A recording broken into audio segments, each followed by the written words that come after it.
ռազմավարական առումով բեկման կետը սկսեց երևի թե 97 թվականից, երբ որ մենք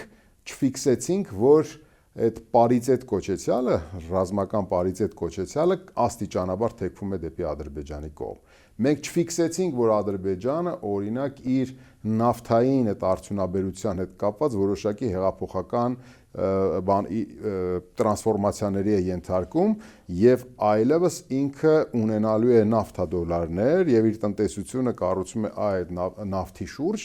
եւ հետեւաբար ինքը 97 թվականից մենք աստիճանաբար չֆիքսեցինք այն պահը, որ մենք պարիզետն ենք խախտում ռազմական։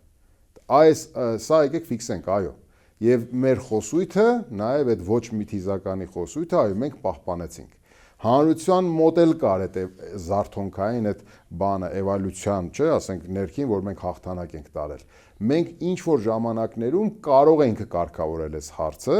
բայց ոչ մեկ չուզեցավ կարգավորման հետ կապված պատասխանատվությունը վերցնել իր վրա։